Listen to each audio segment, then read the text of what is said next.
Thì đây là một cái chi tiết rất khốn nạn và mình cũng đã từng sống trong lo sợ. Tại vì sao? Có những lúc gạt nó không có tín hiệu, vậy thì đồng nghĩa với việc mà đi qua một cái cam phạt nguội thì rất rủi ro. Thế nên là đấy là một cái mà mình thấy nó khá là bực. Xin chào các bạn đã quay trở lại với kênh YouTube của mình. Thì video lần trước mình đã chia sẻ là những cái món đồ mà mọi người cần lắp đặt khi mà mua xe VF3 về. Vậy thì video hôm nay thì mình sẽ chia sẻ ra các bạn là tất cả những cái thứ mà mọi người phải cân nhắc trước khi mua con VF3. Những cái thứ mà dở người ta ít nói đến nhé. Và sau cái thời gian trải nghiệm của mình là hơn 3 tháng, với tính đến hiện tại là cũng gần nửa vạn cây đi rồi, thì mình đã list lại được những cái thứ mà mình thấy mà nó rất dở ở VF3. Có lẽ là nguyên nhân là do nhà sản xuất họ tối ưu chi phí để họ tiết kiệm, kéo cái giá thành của sản phẩm xuống. Cho nên là những cái thứ cốt lõi ấy thì là rất ok nhá. Ví dụ như pin, động cơ, khung gầm, ok. Nhưng những cái thứ nhỏ, sự vụ hơi vụn vặt ở trên VF3 ấy, thì nó lại có khá nhiều cái vấn đề mà mình nghĩ ở cái bản facelift hoặc là cái bản nâng cấp tiếp theo của VinFast VF3 sẽ có sự thay đổi lớn nhé. Sau khi mà đã có một cái phiên bản trước đã được tối ưu về câu chuyện là những cái thứ sử dụng và các option rồi. Vậy thì chúng ta cùng đi xem những cái thứ gì trên VF3 là tệ nhất, bắt đầu từ ngoại thất vào bên trong nhé. Đầu tiên đó là cái cần gạt mưa này. Đây các bác nhá. Cần gạt mưa zin của hãng nó rất là kêu. Đấy, những ai đi rồi với cái thời tiết đang mưa này, đi rồi sẽ thấy roạc. Thì video trước mình cũng chia sẻ có những cái nguyên nhân mà mình nghĩ ấy, là nó sẽ phát ra tiếng kêu. Thứ nhất là chất lượng cần, thứ hai là ở cái câu chuyện là cái kính, thứ ba ấy, nó nằm ở câu chuyện là cái nước rửa kính.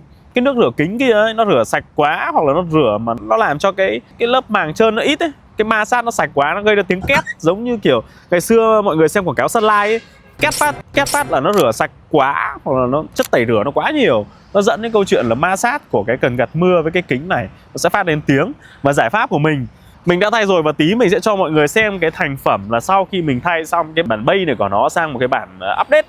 Đấy, từ cần gạt mưa và nước kính thì nó có còn cái câu chuyện đấy không nhá. Rồi, cái thứ tiếp theo mà mình thấy dở hơi nữa ở cái con VF3 này ở bên ngoài ấy, đây mọi người sang bên này một tí. Đây. Đây. Đó là cái cổng sạc này các bạn. Cái cổng sạc của VF3 này nó rất là tệ. Đây. Đây là bản mới rồi đấy các bạn này. Đấy. Nó tệ ở cái gì ạ? Đây là cổng DC nhá.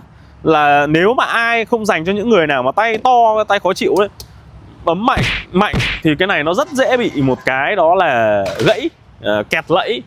Với những bác mà tay to mà tay cục xúc thì hết sức cân nhắc với câu chuyện là sử dụng VF3 những cái thứ mà nó mong manh như thế này. Đấy. Còn bây giờ thì mời các bác vào trong nội thất để chúng ta xem là những cái thứ dở hơi tiếp theo mà mình muốn chia sẻ đây là gì. Trong này nó có khá nhiều thứ mà mình thấy nó rất là dở, nó rất là tệ. Đấy, mà những ai mà tay mà kiểu tay to ấy, cục xúc ấy và nóng tính ấy, dùng VF3 này rất dễ ôm bực vào người. Vì mọi thứ trên này nó rất là mong manh. Cái núm điều hòa này nó rất mong manh nhá. Có bác đã từng gãy bung cái này ra rồi, nên là cái này các bác cũng chỉ hết sức. Cái này nó không vặn được xoay đâu, nó chỉ có tác dụng là gạt lên gạt xuống thôi. Đấy, hoặc là gạt sang thôi. Đấy, chỉnh hướng gió hoặc là lên xuống thôi, chứ nó cũng không có cái xoay để mà khép vợ cái cửa gió vào để nó giảm gió đâu nhá. Đấy là một trong những cái mà nó rất mong manh, nó rất dễ gãy nhá. Có nhiều bác đã gãy cái này rồi các bác nhá. Đấy nhá. Đấy, thế nên là mọi người phải hết sức lưu ý khi sử dụng cái con VF3 này. Tiếp theo, cái chìa khóa này. VF3 khi các bác mua sẽ có hai cái, một cái chìa khóa cơ, một cái điện tử. Thì đối với mình thì mình dùng cái chìa khóa cơ không có hệ thống bấm mở ấy, thì mình gắn luôn vào ô này. Không hiểu tại sao hãng không cắm luôn mà nhỉ, cho nó đỡ mất thời gian đúng không? Tại sao lại còn phải làm cái tình trạng như thế này? Vì trong này nó sẽ có một con chip cơ anh nhá, con chip nhỏ. Nếu mà cắm chìa khóa cơ ở đây ấy, thì khi lên mình chỉ cần một cái chìa khóa điện thôi, mình không phải cắm vào đấy nữa, nó sẽ bớt cho mình rất nhiều thời gian. Đấy, đây, cái này là cái mình xài, còn cái này là cái mình cắm vào đây sẵn. Khi nào mình khóa thì mình chỉ bấm lại, nhưng nó có một cái rủi ro. Nếu mà bị đập cửa thì nó cứ lên xem đi thôi, nó lên xem đi thôi. Thì đương nhiên là app nó sẽ thông báo về cho mình một cái tin là cảnh báo với lại chủ xe là xe đang bị tấn công. Đấy, nhưng mà nó cũng là một cái rủi ro nha các anh nhé, cái rủi ro. Thì ngoài ra cái chìa khóa sơ cua nó cũng nằm trong này. Vậy thì có một giải pháp trung gian, đó là các bác rút cái chìa khóa sơ cua ở trong cái chìa khóa cơ phụ này ra. Còn cắm nguyên cái ổ khóa này lại, cái chìa khóa sơ cua kia thì mình dự phòng trong trường hợp mà không may mình không tìm thấy chìa khóa này hoặc mất chìa khóa này thì mình vẫn có chìa khóa cơ nên để mở cửa lại để mình đi. Đấy, thì đấy là một trong những cái giải pháp mà mình nghĩ là nó ok nhất. Còn trường hợp một số bác thì đi đánh tiếp một chìa khóa điện tử này, nhưng mà xin thưa với các bác, khi bác đánh đi các bác báo mất thì đồng nghĩa là nó sẽ khóa chìa khóa này lại. Chìa khóa hiện tại các bác lại nó chỉ cho xài một cái chìa khóa điện tử này thôi. Mình nhớ không nhầm là như thế. Đấy là một trong những cái khá là dở hơi mà mình thấy là có khả năng là sắp tới là VinFast họ sẽ update chẳng hạn. Đấy, thì mặc dù một cái xe 200-300 triệu mà có cái chìa khóa điện tử như thế này cũng là một điều hết sức là hấp dẫn rồi các bác, hết sức là hấp dẫn rồi. Đấy, tiếp theo một cái thứ dở hơi nữa mà mình cân nhắc ở đây đó là cái này. Đây là một trong những cái thứ mà mình thấy nó mong manh kinh khủng luôn. Thứ nhất là đây này, lẫy ghế, và cái này phải sử dụng rất nhiều. Tại vì có người ra người vào là mình lại phải kéo cái lẫy này lên để cho mọi người ra vào. Và cái này nó rất mong manh, rất mong manh. Nhiều bác còn chơi cả kìm chết vào để thay cho cái này vì nó gãy rồi. Đấy, đây là một cái mà mình nghĩ là nhà sản xuất phải update thôi, chứ cái này nó rất là mong manh. Và hầu như là hôm nào mà bác Tài nóng tính lên tí thì kéo nó phát là bung ra luôn. Hoặc là có những người họ lên xe đấy, họ không quen cái này thì họ mở quá, hoặc là họ dùng tay mạnh quá thì nó hoàn toàn có thể gãy. Đấy, và hiện tại thì thị trường mình thấy hình như là cũng chưa thấy bán nhiều đâu, mà lẫy cũng gãy cũng tương đối đấy nhá. Cái này rất dễ gãy luôn các bạn, rất dễ gãy luôn. Đấy là những cái dở hơi nữa. Tiếp theo, cái này với cái cũng dở hơi này, cũng bực mình. Đối với các bác nào hay đi ấy, mà đi lâu ấy, thì đây, đó là dây đai an toàn. Thực sự là rất khó cắm các bạn. Vì thứ nhất là nó nằm sâu thế này. Đây, nó nằm rất là sâu. Mỗi lần cắm ấy nó phải tụt xuống dưới thì nó đã bất tiện rồi. Với lại thứ hai là khi mà khách lên ấy, họ cắm cái bên này họ rất là khó cắm nhé. Không dễ tí nào đâu. Nhưng bù lại thì nó ôm người rất là kỹ. Nhưng mà ôm người rất kỹ nó lại sinh ra một cái nhược điểm nữa. Đó là đây, cái dây đai này nó có độ thít rất là chắc. Và khi mà mình đi một đường dài ấy, thì cái chỗ này nó sẽ bị tì vào, nó chèn vào, nó cứ giữ chặt người mình thế này. Nó rất là đau cái khu vực xương này, xương quai xanh này. Nó rất là đau các bạn, nó đau khó chịu luôn. Và đi một đoạn thì mình lại phải kéo cái này ra, mình giải phóng vai mình ra một tí, xong một lúc nó lại thít lại. Thì có thể là do cái dây này nó đặt thấp quá, hoặc là do cái ghế này mình đã nâng lên rồi. Nhưng trước khi nâng này mình cũng đã trải nghiệm rồi, và mình thấy là cái dây đai an toàn này nó gây ra cảm giác khó chịu. Hoặc là do mình nâng ghế hơi cao. Còn ghế bên phụ thì nói chung là mọi người đi thì hầu như mọi người ngủ là chính, còn mình vẫn phải căng ra để mình lái. Thế nên là ở bên này thì nó sẽ đỡ áp lực hơn một chút. Đấy, thì cái dây đai an toàn này cũng là một cái mà mình thấy nó hơi giả người tí. Đấy. Còn nhiều bác có giải pháp để nó đỡ cái này đi. Chỗ này nó ôm thành một đường thẳng đúng không ạ? Nhiều bác thì sẽ mua thêm một cái đai nhỏ nữa ở đây, tháo cái này ra, độ cái đai vào đây để nâng cái dây đai an toàn lên trên này. Các bác tuyệt đối không mua cái loại mà cắm vào đây để nối dài cái này đấy nhé. Có một cái loại khác là cắm trực tiếp vào đây, và đầu này nó có đầu nối. Cái đấy là dành cho những bác mà hay lách cái câu chuyện là xe nó báo an toàn ấy, thì cứ cắm vào đấy để nó thoát, và có lỗ trên để cắm dự phòng. Cái đấy nó rất rủi ro. Tại vì sao? Mình đi bây giờ mình hay quên mà lên xe mà nó không cảnh báo là dây đai an toàn thì có khi mình quên luôn. Và đi thứ nhất là nó nguy hiểm, thứ hai là bị phạt.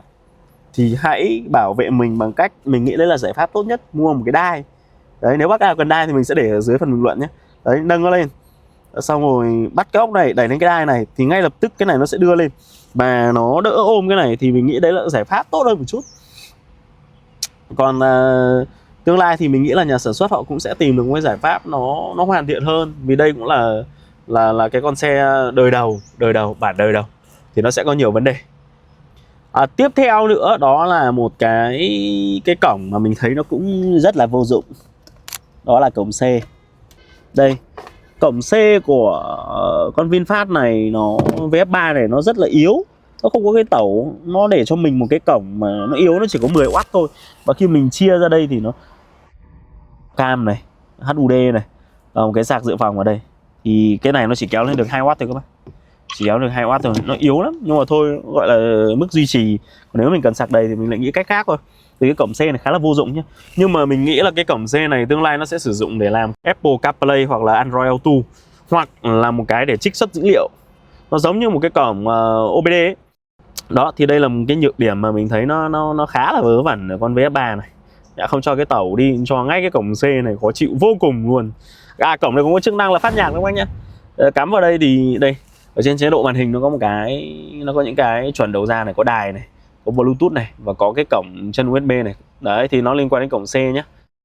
Đây, ngồi một lúc mà bây giờ nó thít lại, cảm giác rất là khó chịu luôn. Nhưng ai đi VF3 sẽ đều, mình nghĩ là không ai không thấy khó chịu với cái dây đai an toàn này. Đấy, nó rất là chặt đấy, bung ra. Tiếp theo nữa, đó là một cái kết nối mà rất nhiều người mong chờ, đó là Apple CarPlay và Android Auto. Thì đến hiện tại thì hãng vẫn chưa nâng cấp. Thì mình nghĩ là có thể tương lai là sắp tới thôi, có thể là cuối năm nay sẽ được nâng cấp ấy. Hiện tại thì VinFast đang ra một cái phiên bản mới, đó là TC2 tiêu chuẩn 2, thì có trang bị thêm cái Apple CarPlay và đắt hơn 3 triệu. Thì mình nghĩ khả năng là nó liên quan đến cái hệ thống phần cứng ở trong vô lăng này. Đấy, thì nó sẽ nâng cấp nguyên cả cái phần cứng này nữa, có thiết bị đầu vào nữa. Còn những cái bản trước đấy thì nó chưa ra thì chắc là sẽ đợi một thời gian nữa. Họ cũng phải nâng cấp để họ bán hàng chứ. Nó cũng phải có một cái lợi thế để họ bán hàng chứ. Nó cứ bán đi được đã, xong bắt đầu mới nâng cấp cho những cái xe cũ. Các bạn yên tâm. Nên là các bác đừng mất tiền để đi độ cái CarPlay với lại Android Auto bằng cái màn HUD khác. Đấy là một cái rất phí, rất lãng phí luôn. Đấy là lý do tại sao mà mình không độ màn lên cái màn Android nhé, để có cái chức năng đấy. Hoặc độ lên cái màn đấy thì nó sẽ có thêm một cái hệ thống là cam 360, nhưng mà mình từ chối hết. Tại vì sao? Thứ nhất là nó tốn tiền. Nó dùng được màn zin, mình thấy có cái bản dùng màn zin thì là chỉ cắm cái đầu HDMI đằng sau thôi. Đấy, dùng được màn zin, nhưng mình không chơi cái món đấy. Tại vì sao? Mình biết chắc chắn là cái con này nó sẽ được nâng cấp lên Apple CarPlay và Android Auto. Thứ nhất là trong hãng họ đã có cái catalog lúc bán hàng rồi. Ở cái catalog bán hàng nó có nói là sẽ được trang bị, nhưng mà trang bị sau. Đấy, thì đợt này nhiều bác cũng đang sốt ruột là có cái thông tin là bản TC2 nó lên, nhưng mà bản này nó chưa có. Cứ yên tâm đợi đã. Đấy, còn mình tin là nó sẽ có. Thế nên là chiếc này mình không can thiệp gì phần mềm. Đấy, thứ duy nhất mà mình update thêm, có hai thứ mình update thêm mà bản trước mình quên không nói với các bác. Thứ nhất, đó là cam lùi. Đây, cam lùi đấy các bác nhá. Đấy, cam lùi thì có hai giải pháp. Giải pháp thứ nhất là các bác vào hãng và mất đâu đó 2,8 triệu. Đấy. Còn giải pháp thứ hai, đó là các bác kích hoạt cam lùi. Bản chất kích hoạt cam lùi là các anh kỹ thuật sẽ thêm một đoạn code vào để mở cái chức năng liên quan đến cái cam lùi đằng sau.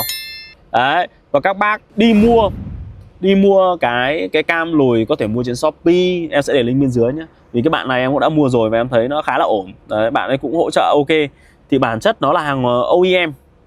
Hàng OEM là nó cũng giống một phần hàng trong hãng thôi các bạn. Nhưng mà trong hãng thì nó được cái liên quan đến cái bảo hành của hãng. Trong hãng thì 2,8 triệu. Còn nếu mà mình tự kích hoạt cái này thì hết 400.000, cộng với lại thêm khoảng đâu đó là 1 triệu tiền cam nữa là khoảng 1,4 triệu, thì các bác sẽ có một cái cam lùi. Và nói thật, con VF3 này các bác chỉ cần cam lùi và cam hành trình, chấm hết. Đừng tốn tiền lắp cam 360 làm gì, trừ khi là lắp cho vợ. Đấy, cái chị em đi nó khó quá thì lắp, còn nếu không thì đừng can thiệp vào cái đấy. Thì đấy, mình thấy là con VF3 này có những cái nó rất dở, nhưng có cái rất hay. Đấy, mà một cái dở nữa mình còn chưa nói nữa, đó là cái điều hòa này.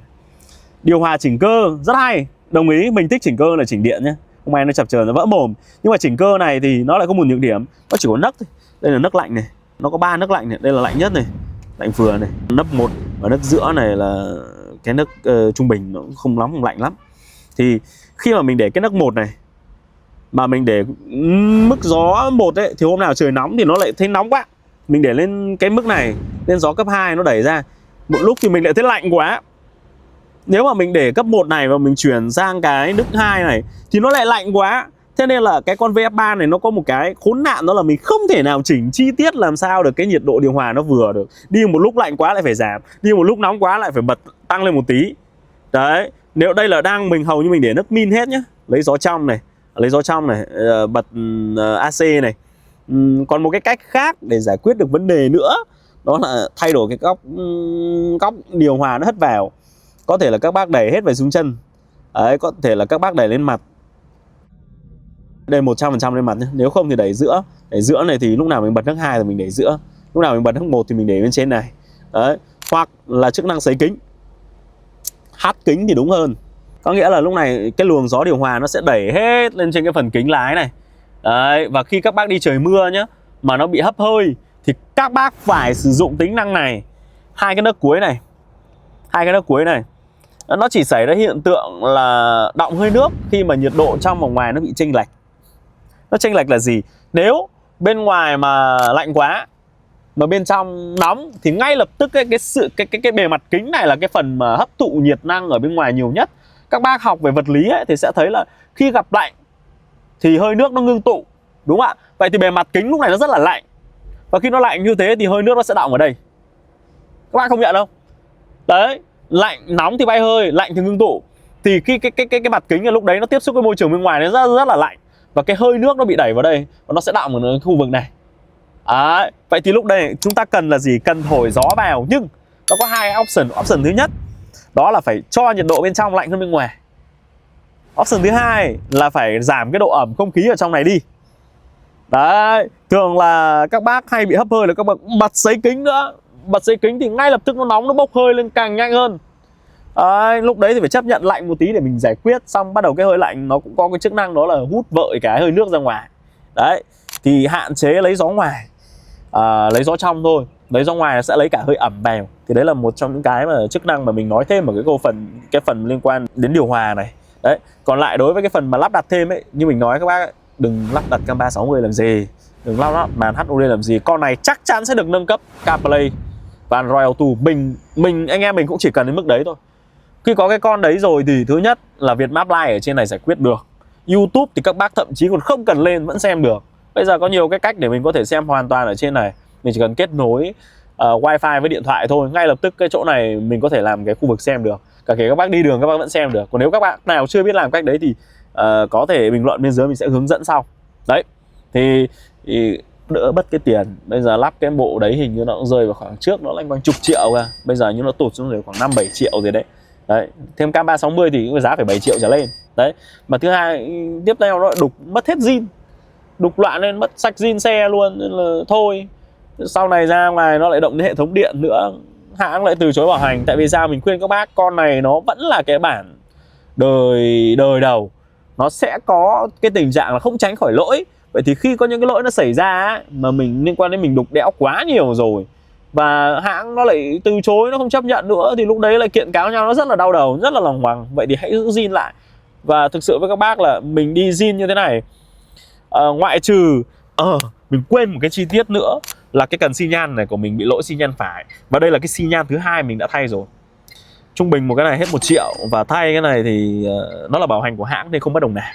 Đấy, thì đây là một cái chi tiết rất khốn nạn, và mình cũng đã từng sống trong lo sợ. Tại vì sao? Có những lúc gạt nó không có tín hiệu, vậy thì đồng nghĩa với việc mà đi qua một cái cam phạt nguội thì rất rủi ro. Thế nên là đấy là một cái mà mình thấy nó khá là bực. Nhưng mà ra hãng giải quyết rất là ok, họ thay rất là nhanh. Đấy, không có thì họ hẹn lịch cho mình. Đấy, và khi thay xong cái thứ nhất rồi về được khoảng 2 tuần lại lỗi. Và đến khi mình thay cái thứ hai, đồng thời mình lên phần mềm thì ngay lập tức fix hết được cái lỗi này. Bây giờ không có lỗi nữa rồi.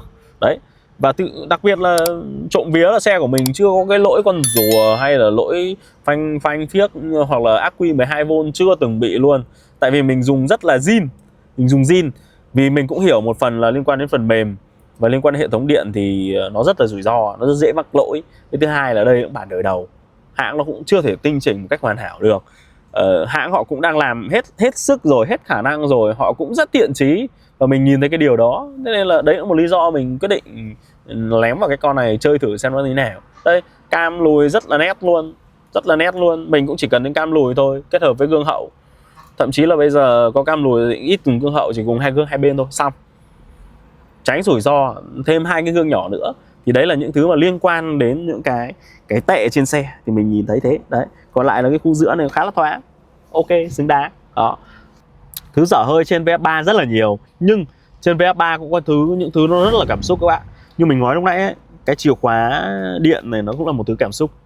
Hầu như những cái chiếc xe mà tầm giá như này làm gì có cái khóa điện tử đâu các bạn. Một chi tiết cực kỳ cảm xúc nữa mà mình đánh giá nó là tiền trăm triệu, đó là cái cần số vô lăng này. Nó rất cảm xúc, nó rất giá trị, nhất là với người trẻ. Mình làm xe ấy, thì trong tất cả các dòng xe thì chỉ có ngày trước chỉ có mỗi Merc thôi.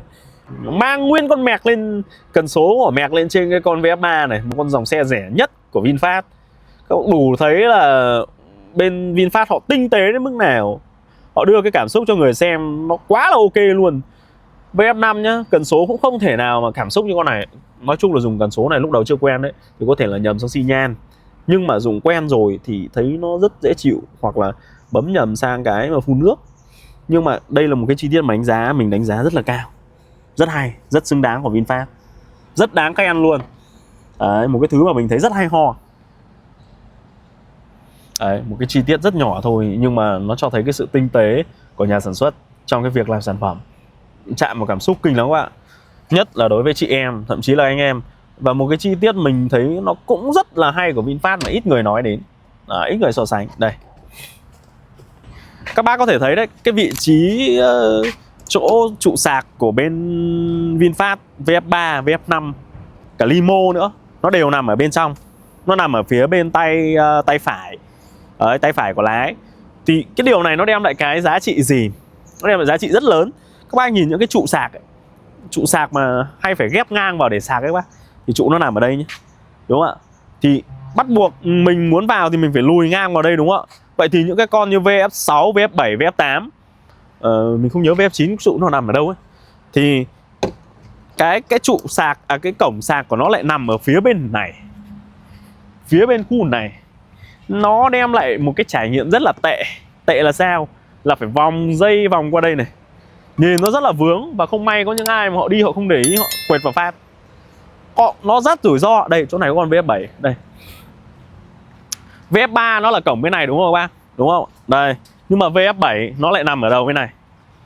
Đây, nó nằm ở đầu chỗ gương kia. Đấy, cổng sạc nó nằm ở đấy. Nó khó chịu là khó chịu như thế. Thế nên là mình mới đánh giá là VF3 là một chiếc xe mà rất là tinh tế và có khá là nhiều cái thứ hay ho.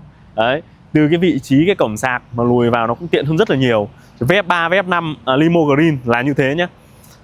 Còn lại là Helio Green thì mình cũng không nhớ nó là nằm ở phía bên nào. Nhưng mà đấy, chỉ những cái chi tiết nhỏ thôi nhưng mà đánh giá là rất tốt, rất ok. Một cái thứ mà hôm trước mình thiếu trong cái phần liên quan đến phụ kiện ấy, mình quên. Nói thật là mình quên và nhiều quá. Hôm đấy 35 phút mà. Thì nó liên quan đến chính là phim cách nhiệt. Đây, phim cách nhiệt thì họ sẽ dán bên trong nhé các bác nhé. Camera vào đây, họ sẽ dán bên trong. Đấy, họ sẽ dán bên trong. Và phim cách nhiệt này thì trên thị trường bây giờ nó 1 tỷ loại luôn các bác ạ. Nó 1 tỷ loại luôn. Nhưng mà không dán thì không được. Đây các bác nhìn này, ở đây có vài con VF3 nữa. Đây, các bác có thể nhìn thấy. Nếu không dán thì thứ nhất đi nó rất là nóng. Cái này thì không thể tránh. Một trong việc đầu tiên khi lấy xe nó là phải đi dán phim cách nhiệt. Đây, thứ hai là nó mất cái sự riêng tư của mình, đúng không? Đây các bác nhìn này, mất hết sự riêng tư luôn. Nhìn thấy hết mọi thứ bên trong. Thì tốt nhất đấy là mình cứ dán. Vậy trên thị trường bây giờ nó có rất nhiều loại. Nó có 3M này, nó có Vicun này, nó có rất nhiều loại luôn. Thực sự là nếu bây giờ thị trường phim cách nhiệt thì nó rất là đau đầu. 3M không phải loại nào cũng ngon đâu các bác nhá. 3M nó phải là dòng cao hẳn. Cao hẳn thì giá lại rất đắt. Cũng may là chiếc VF3 này nó khá là nhỏ, đồng nghĩa với việc là cái kính để dán nó cũng ít đi, nên là cái chi phí dán phim cách nhiệt nó cũng rẻ hơn rất là nhiều. Ví dụ như con Limo Green này thì lại giá hết hồn luôn. Đấy. Và đối với mình là một người sống rất thực dụng, đó là mình thích cái thịt hơn. Mình cũng là người chuyên làm thương hiệu, mình sẽ hiểu là có những cái hãng mà có thể họ không làm truyền thông mạnh nhưng mà sản phẩm họ rất ok. Đấy. Và quan trọng nhất là chúng ta phải lựa chọn được những khách hàng đấy. Tại vì đôi khi cái giá của sản phẩm nó bao gồm cả chi phí về truyền thông nữa. 3M là một trong những hãng mà cũng tốn khá nhiều tiền cho truyền thông quảng cáo. Và mình tìm ra một cái hãng mà mình thấy khá là hay, đó là Classic. Và mình cũng quen, mình là một trong những đồng sáng lập của trung tâm Auto mà. Mình có mối quan hệ với lại các bên làm spa, các bên là làm đồ. Thế nên là mình cũng lấy được một cái giá rất là ok. Ví dụ phim Classic nó có 3 loại. Loại thứ nhất là loại thấp nhất là loại cao cấp. Loại thứ hai là loại đặc biệt. Loại thứ ba là loại VIP. Thì đối với cái khu vực mà kính lái này, mặt trước này, thì mình dán cho nó cái loại VIP, loại cao cấp nhất. Đó là loại VIP ấy. Đấy. Thì cái phần này là cũng tốn khá là nhiều. Cái miếng này tốn nhiều nhất này. Nhưng mà mình thấy là nó hợp lý. Nó sẽ chắn được cho mình cái nhiệt tốt nhất. Nên là cái mặt đằng trước này, cái tiêu cực tím và ánh sáng nó sẽ dội vào đây nhiều nhất. Nên là các bác đừng tiết kiệm cái khu vực này. Những khu vực đằng sau ấy thì em lại chỉ dùng bản đặc biệt thôi. Đặc biệt thôi nó đã đủ để mình kín đáo rồi, cũng không nhìn thấy cái gì nữa. Đây, camera đi vào đây để mọi người nhìn thấy là cũng không thấy gì nữa luôn. Đây, đây cũng không thấy gì nữa. Đó, nó rất là hay. Nếu các bác mà có nhu cầu muốn lấy cái này thì có thể liên hệ mình. Nói thật là mình cũng liên hệ được với cái bác chủ đấy, giá cũng khá là tốt. Bản cao cấp đâu đó 3,8 triệu. Còn bản đặc biệt cao hơn nó là khoảng 4 triệu. Còn bản VIP, bản VIP bản cao cấp nhất là 5 triệu. Nhưng mà mình lại chơi cái quả chỗ này mình chỉ dán đặc biệt thôi, chứ mình không dán VIP full. Đấy, cho nên là của mình nó sẽ không một lời nói dối các bác nhé. Không hề một lời nói dối, em không nói dối. Em không nói dối nên là các bác yên tâm. 4,6 triệu cho tất cả cái phim cách nhiệt này, quá rẻ. Mà dùng rất ưng ý. Rất ưng ý luôn. Còn nếu mà không biết thì các bác có thể tốn rất là nhiều tiền. Nào như 3M, nào như thứ lòng hoàng lắm. Phim cách nhiệt mà dán một thời gian xong nó không ăn thua lại fail. Tiếp theo là một nữa mình nợ các bác lần trước, đó là cái cần gạt mưa. Camera đưa vào đây. Chippy. Đấy, mình đã thay cần zin rồi nhá. Chippy nhá. Giữ ở đây để mình thử cho các bác xem cái cần gạt mưa mới nó êm như thế nào và nó sạch như thế nào.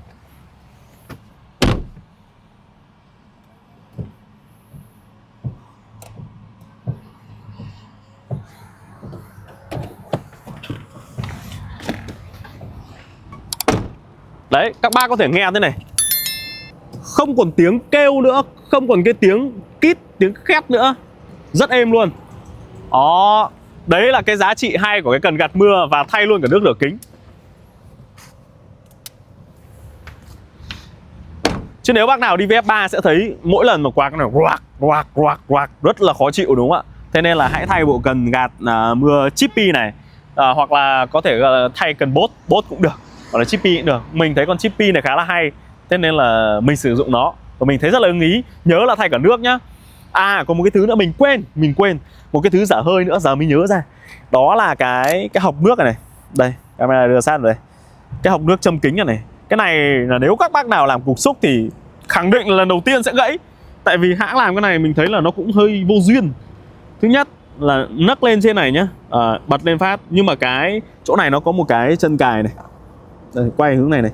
Như thế. Đây. Nó lại là đây, đấy, nó lại là nhựa. Mà xoay nó lại phải xoay thế này mới mở ra được. Đây nhá. Thấy không? Đây nó là nhựa và nó rất dễ gãy cái khu vực này này. Tại sao mà hãng không làm cho cái dây cao su ở đây mà dưới này là một cái thanh nhựa để nó giữ mỗi lần ấy vào đây. Nếu mà muốn đóng thì lại phải xoay thế này. Đấy, luồn xuống dưới. Xong rồi đặt cái lẫy này vào đây. Nó rất rủi ro các bạn. Này, tay cục xúc là chỉ có gãy. Đây. Đấy. Rất dễ gãy luôn. Nếu mà ai lần đầu không để ý thì đây cũng là một cái dở hơi mà mình thấy rất dở hơi luôn ở con VF3 này. Đó. Và như thời lượng thì hiện tại là video cũng khá là dài rồi.